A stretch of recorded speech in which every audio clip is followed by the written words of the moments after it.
Home সিরিজে টাইগারদের সহজ প্রতিপক্ষ হিসেবে দেখছেন অস্ট্রেলিয়া। স্বাগতিকদের শক্তিশালী স্কোয়াড দেখে নাজমুল শান্ত মনে করেন এটা দলের অর্জনের ইতিবাচক দিক। মিরপুরে নতুন কুড়ি ক্রিকেটের ফাইনাল শেষে সিরিজ নিয়ে কথা বলেন অধিনায়ক। শনিবার ফিটনেস টেস্ট টাইগারদের চোটে থাকা ক্রিকেটারদের সব শেষ রিপোর্ট হাতে পাওয়ার পর দল ঘোষণা করবে বাংলাদেশ। অস্ট্রেলিয়া সিরিজকে সুযোগ হিসেবে দেখছেন শান্ত। সেরা পারফরমেন্সের লক্ষ্য তার। টেস্ট দল হিসেবে নিজেদের অবস্থান তৈরি হয়েছে বলে মনে করেন তিনি। সাধারণত সামর্থ্য ও র্যাঙ্কিংয়ে এগিয়ে থাকা দলগুলো যে কোনো সিরিজে বাংলাদেশের বিপক্ষে দল নিয়ে পরীক্ষা নিরীক্ষা চালায়। কামিন্স, হ্যাজলউড, স্টার্কদের নিয়ে দল ঘোষণা করে অজিরা জানান দিয়েছে কোনো ঝুঁকি নিতে চায় না তারা।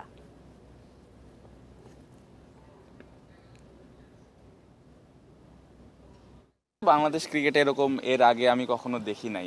নর্মালি আমাদের টিমের সাথে খেলার সময় হয়তো অনেক ধরনের এক্সপেরিমেন্ট হয়ে থাকে, বাট আমি বলবো যে এটা একটা অ্যাচিভমেন্ট আমাদের অ্যাজ এ টিম হিসেবে আমি বলবো, কারণ নর্মালি এরকম একটা দল ওরা দিয়েছে। এটা আমাদের টিমের জন্য অনেক বড় একটা অপরচুনিটি যে ওই টিমের এগেনস্টে আমরা কত ভালো ক্রিকেট খেলতে পারি, এবং আমি বলবো যে অলরেডি আমরা একটা ভালো অবস্থান তৈরি করতে পারছি এই টেস্ট টিমটা নিয়ে। কারণ আপনি যদি অপোনেন্টের স্কোয়াডটা দেখেন, এখানে বোঝা যাচ্ছে যে তারা এই সিরিজটা লাইকলি নেয় নাই।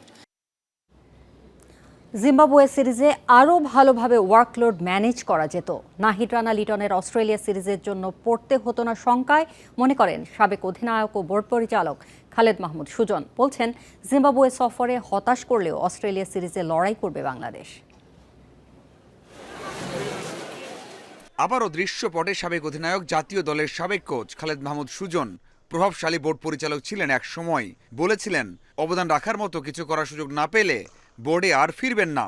অবশেষে তামিমের বোর্ডে ফিরছেন নতুন ভূমিকাতে। অনূর্ধ্ব 14, 16 ও 18 দলের পরামর্শক হিসেবে কাজ করবেন।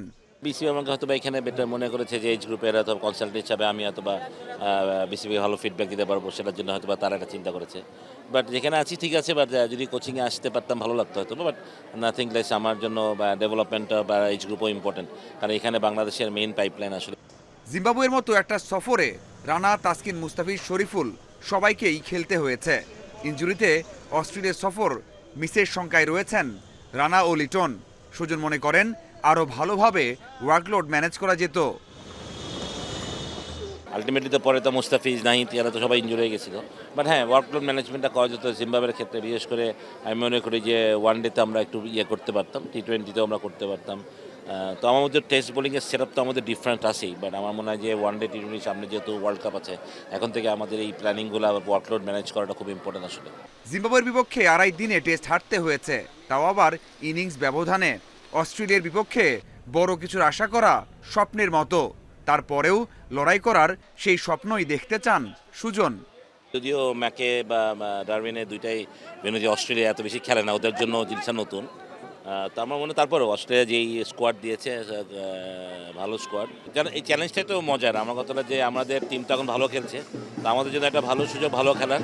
বাট অস্ট্রেলিয়ার condition, Australia always a very dangerous team, always. দ্রুতই টাইগাররা দেশের মতো দেশের বাইরেও সাফল্য পাবে বলে বিশ্বাস করেন সাবেক অধিনায়ক। Mazharul Islam, independent news.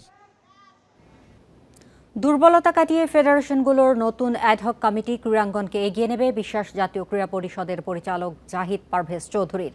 তাই কমিটি গঠনে সাবেক ক্রীড়াবিদদের উপর আস্থা রাখা হয়েছে। আর সরকারের দেয়া নির্ধারিত সময়ে নির্বাচন দেওয়ার পাশাপাশি সঠিকভাবে কার্যক্রম এগিয়ে নিতে চান ফেডারেশনের দায়িত্বে আসা কর্মকর্তারা। বর্তমান সরকার নতুন করে সাজাচ্ছে ক্রীড়াঙ্গন। স্বচ্ছতা নিশ্চিত ও গতি ফেরাতে আনা হচ্ছে রদবদল। অন্তর্বর্তীকালীন সরকারের গঠিত ফেডারেশন ভেঙে নতুন অ্যাডহক কমিটি দেওয়া হচ্ছে। একসাথে 27 ফেডারেশনে পরিবর্তন এনেছে জাতীয় ক্রীড়া পরিষদ। আগের ফেডারেশনগুলো এনএসসির চাওয়া মতো দ্রুত নির্বাচন দিতে পারেনি, তাই কমিটিগুলো বিলুপ্ত করা হয়েছে। নতুন কমিটির হাত ধরে এই ধারায় পরিবর্তন আসবে। ক্রীড়া অঙ্গনকে এগিয়ে নেওয়ার পাশাপাশি নির্বাচনও যথাসময় হবে মনে করেন জাতীয় ক্রীড়া পরিষদের পরিচালক জাহিদ পারভেজ চৌধুরী। আমরা ক্রীড়াবিদকে দিয়েছি, কারণ ক্রীড়াঙ্গনের মূল প্রবলেমগুলো ক্রীড়াবিদরা ভালো জানেন। তারা যাতে একটি সুনির্দিষ্ট আকারে একটা ভালো সংগঠক হিসেবে রূপান্তর হতে পারে এবং আগামী ক্রীড়াঙ্গন ক্রীড়াবিদদের হাতে থাকতে পারে। আগামী 3 মাসের মধ্যে একটা নির্বাচন প্রক্রিয়ার মধ্যে তাদেরকে নির্বাচনের মাধ্যমে গণতান্ত্রিক প্রক্রিয়ায় তারা নির্বাচনের মাধ্যমে কমিটি দায়িত্ব নিবে। 27 ফেডারেশনের শীর্ষ পদে ফিরেছেন পুরনো ও অভিজ্ঞ মুখ। আস্থা রাখা হয়েছে সাবেক খেলোয়াড় ও সংগঠকদের উপর। ভারোত্তোলক, ব্যাডমিন্টন, টেবিল টেনিস সহ আরও বেশ কিছু ফেডারেশনের সাধারণ সম্পাদক সাবেক খেলোয়াড়। প্রথমবার দাবা ফেডারেশনের দায়িত্বে এসে নিয়াজ মোরশেদ পরিবর্তন আনার ব্যাপারে আশাবাদী। অ্যাডহক কমিটি এবং অত দীর্ঘ সময়ের জন্য না, তারপর আমরা আমাদের ওইটা একটা দায়িত্ব নির্বাচনটা করা, এবং যেটুকু সময় আমরা পাই সেটুকুতে আমরা যাতে ঠিকমতো এটা করতে পারি, এটা যাতে আগের মতো না হয়, এবং আমরা খেলোয়াড় বান্ধব হব এবং খেলা বান্ধব হব, এবং আমাদের যে খেলার অর্গানাইজিং এর আগের দুর্নীতি দুর্নাম আছে এটা আমরা যাতে ঘুচাতে পারি। দ্রুতই বাকি ফেডারেশনগুলোর নতুন অ্যাডহক কমিটি ঘোষণা করবে জাতীয় ক্রীড়া পরিষদ। Piyas Saha, independent news, Dhaka. National Paralympic সভাপতি নির্বাচিত হয়েছেন ডিএমপির যুগ্ম কমিশনার নাসিরুল ইসলাম। মহাসচিব পদে নির্বাচিত হয়েছেন ডক্টর মারুফ আহমেদ মৃদুল। নবনির্বাচিত কমিটিতে সহসভাপতি হলেন জাতীয় দলের সাবেক তারকা ক্রিকেটার সানোয়ার হোসেন। নতুন সরকার দায়িত্ব নেওয়ার পর দেশের ক্রীড়াঙ্গনের প্রথম নির্বাচন, বাংলাদেশ ন্যাশনাল প্যারা অলিম্পিকের নির্বাচন। 4 ক্যাটাগরিতে প্রার্থী ছিলেন 8 জন। ব্যাপক উৎসাহ উদ্দীপনার মধ্যে দিয়ে নিজেদের ভোটাধিকার প্রয়োগ করেন প্রার্থীরা। 21 জন ভোটারের মধ্যে উপস্থিত ছিলেন 19 জন। জাতীয় স্টেডিয়ামের সভাকক্ষে ভোটগ্রহণ চলে সকাল 10টা থেকে বিকাল 4টা পর্যন্ত। অ্যাডহক কমিটির দায়িত্ব পালনে আস্থা অর্জন করে নির্বাচিত কমিটিতে মহাসচিব নির্বাচিত হয়েছেন মারুফুল হক মৃদুল। 19 ভোট পেয়ে কোষাধ্যক্ষ নির্বাচিত হয়েছেন আরিফুল হাসান মাসুদ। যুগ্ম সাধারণ সম্পাদকের দায়িত্বে হেদায়েতুল্লাহ আজিজ। স্পোর্টসকে আসলে ডিসিমিনেট করতে হবে, বিভিন্ন জায়গায় প্রান্তিক পর্যায়ে আমাদেরকে ছড়িয়ে দিতে হবে, সেটির একটা পরিকল্পনা আমাদের রয়েছে। ইতোমধ্যে আমরা আমাদের এই কমিটিতে যারা কাজ করেছি নির্বাচনের আগেই আমরা এটির একটা ইভেন্ট ক্যালেন্ডার আমরা তৈরি করেছি। অতীত অভিজ্ঞতা কাজে লাগিয়ে প্যারা স্পোর্টসকে জাতীয় ও আন্তর্জাতিক পর্যায়ে এগিয়ে নেওয়ার প্রতিশ্রুতি দেন নবনির্বাচিত কমিটির মহাসচিব।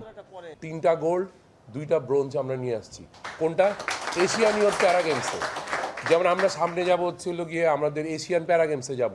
আমরা যদি আসলে আরও 1 মাস আগে থেকে ট্রেনিং করতে পারতাম, যেমন আমরা চেষ্টা করব যে আমরা 1 আগস্ট থেকে ট্রেনিং করতে, কিন্তু আমরা যদি আরও ট্রেনিং করতে পারতাম, তারপরে আমরা যদি মানে প্রত্যেকটা আরও ট্রেনিং শুরু করব, এই ট্রেনিংয়ের মাধ্যমে যেন আরও বড় মানে ভালো একটা অ্যাচিভমেন্ট নিয়ে আসতে পারে। 15 সদস্যের কমিটিতে বিনা প্রতিদ্বন্দ্বিতায় সভাপতি নির্বাচিত হয়েছেন জাতীয় দলের সাবেক তারকা ক্রিকেটার সানোয়ার হোসেন। আগামী 4 বছরের জন্য গঠিত কমিটিতে 8 জন নির্বাহী সদস্য রয়েছে। প্রান্তিক পর্যায়ে এটিকে ছড়িয়ে দেওয়ার জন্য divisional. Shamim Ahmed, independent news, Dhaka. আন্তর্জাতিক ফুটবলকে বিদায় জানালেন নিকোলাস ওতামেন্দি। আর্জেন্টিনার হয়ে 4টি বিশ্বকাপ খেলেছেন 38 বছর বয়সী ডিফেন্ডার। স্পেনের বিপক্ষে বিশ্বকাপ ফাইনাল হারের পর অবসরের আভাস দেন ওতামেন্দি। অবশেষে সামাজিক যোগাযোগ মাধ্যমে সে ঘোষণা দিলেন তিনি। আবেগঘন এক বার্তায় 17 বছরের বর্ণাঢ্য আন্তর্জাতিক ক্যারিয়ারের ইতি টানলেন এই সেন্টার ব্যাক। আর্জেন্টিনার জার্সিতে 139 ম্যাচ খেলেছেন তিনি। 2022 বিশ্বকাপও 2টি কোপা আমেরিকা শিরোপা জিতেছেন। ক্লাব পর্যায়ে খেলা চালিয়ে যাবেন। কাল রিভার প্লেটের হয়ে অভিষেক হতে পারে তাঁর। এর আগে ইউরোপিয়ান লিগে পোর্তো, ভ্যালেন্সিয়া, ম্যানচেস্টার সিটি ও বেনফিকার হয়ে খেলেছেন ওতামেন্দি। এই ছিল আজকের যত খেলায়।